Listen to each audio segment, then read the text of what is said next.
What's going on, everybody, and welcome back. In today's video, I really wanted to show you guys how you guys can make your images really pop. As photographers, we really try and go out there and shoot photos with really nice lighting. We go out there and we plan what time of day we're gonna go shoot based off of the wildlife that we're going out there to shoot. Whenever we get the shot that we want, we really want to edit it and make sure that it stands out, that the photo comes to life in our post-processing. So today we're gonna jump into Photoshop and I'm gonna show you guys an editing tool that you guys can use to make your photos go from being flat to really standing out when people are seeing it on Instagram, in print, or whatever it is that you post your media. And if this is your first time to my channel, I'm Nick Boris from Livli Productions, bringing you guys my best wildlife, landscape, and outdoor lifestyle photography tips and tools to help you guys grow. A little bit about me: I've been doing photography for 12 years, professionally 8 years. I've been doing naval photojournalism for about 5 years and started doing wildlife photography about 2 years ago. But I've been doing landscape photography for over a decade. It's pretty much what I started in, but enough about that. Let's go ahead and jump into the computer and let's see what we got going on today. So today we're gonna be working with this portrait here of this doe and her fawn that I took about this time last year. And I'm gonna show you guys how to make this flatter image. This was the raw image here. This is when I was completely done editing it. And this is the beginning process of a quick edit that usually my next step is to apply what we're gonna do next. So once you have your base image here that you wanna edit upon, we're gonna go ahead and go down to our adjustment panels and we're going to look for gradient map. Now you can see everything is red and black. That's not really what we're wanting here. And the reason that happened is because if I hit Control Z, and go back to my layers, if you look right here, I have my white box is set as red and my black box is set as black.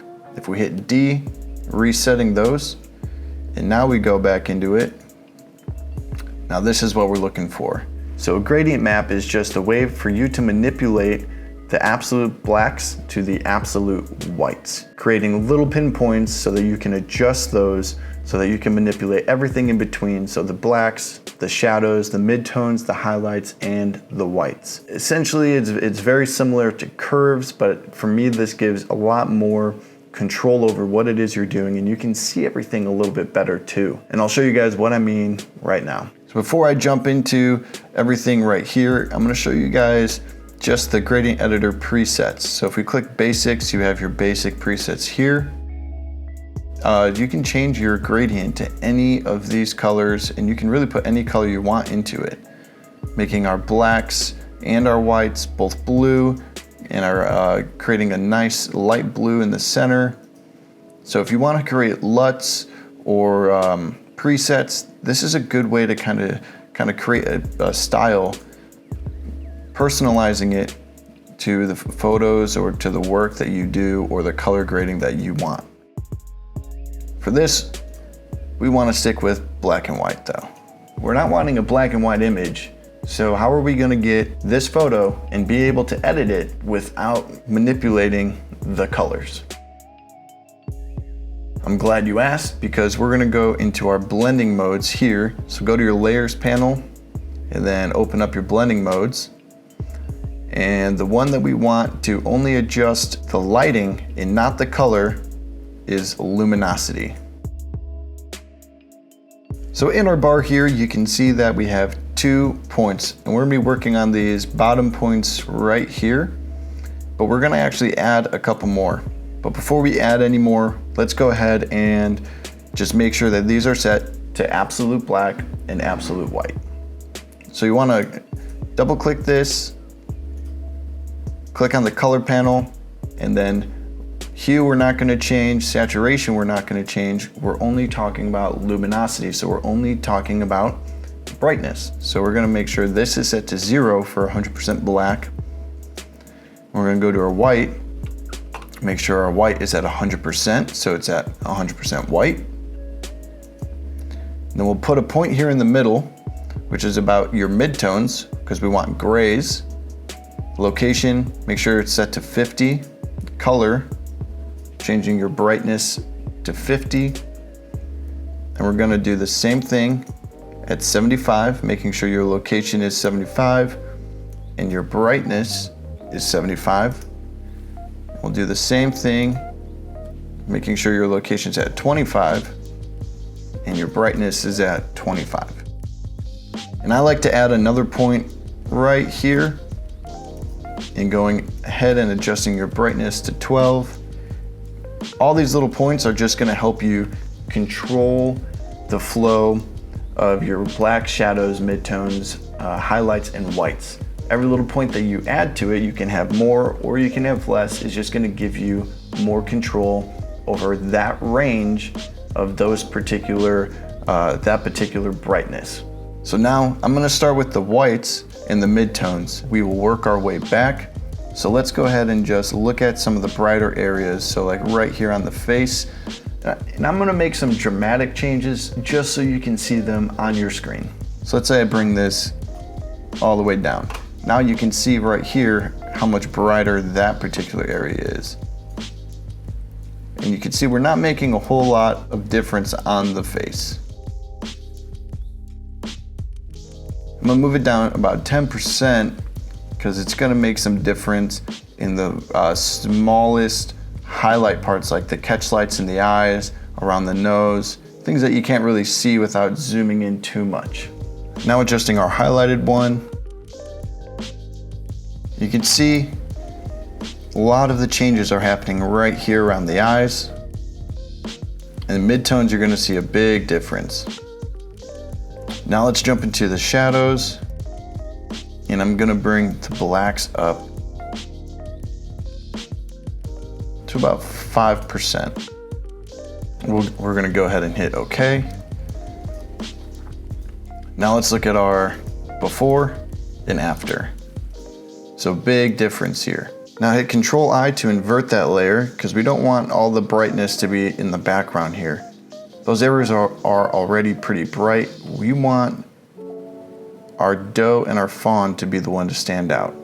So with a soft round brush, opacity and flow at 100%, make it a little bit bigger. Oh, we want to make sure this is set to white so we can add this back in. And we're just gonna paint over the deer. All right, now you can see before and after, really making the doe and the fawn just popping out. All right, now we're gonna do this again, and we're just going to isolate everything a little bit more. So double clicking, bringing up the properties, double clicking the bar to bring up the gradient editor. And now, I don't want the highlights as strong on this one, so I'm bringing my midtones, I'm gonna darken them a little bit and make my shadows a little bit darker. And this is just gonna create more depth and more contrast between the shadows and blacks and the highlights and the whites. If you're really trying to make your images stand out and pop, you need to have a little bit of contrast in there. You need depth. If you ever took a drawing class and they taught you how to shade or create dimension in 3D shapes, they usually will make you draw a circle. Now when you have just a plain circle drawn on a piece of paper, it just is a circle. And then once you start shading it in and you start creating black shadows, midtones, highlights, and whites, the drawing actually starts to take shape. And that's really what we're trying to do here. We're trying to lift our subject off of the image, giving them more depth and contrast.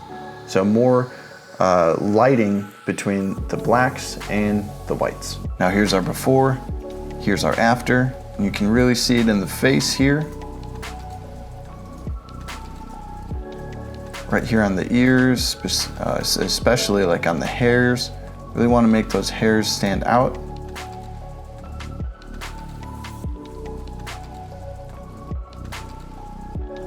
Now this is a little too much, so what we want to do is we want to lower the opacity of them both. So I've already gone ahead and done this and I know what I'm going to set it at, but the best way for you to be able to figure this out is just take your opacity, bring it all the way down to 0. We'll turn off our secondary layer and we'll just slowly bring it up. And you just want to find what looks good to you. Now I like 85.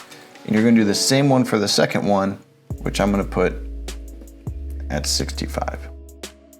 And then just so we can view the before and after, we'll go ahead and group them by selecting them both and then hitting Control and G. Here's our before, here's our after. Before and after. One thing to keep in mind when you're editing photos of wildlife, or even if you're doing outdoor portraits, is when you're using a gradient map like this, we want to kind of keep this from affecting the eyes, the nose, and the mouth. Those are highlighted areas, and we don't want to put too much depth into them. We want to leave the shape towards kind of like the outside or the perimeter of whatever subject we're shooting. I'm saying this because normally this is something that I remove, and I'll just show you guys how I remove them right here.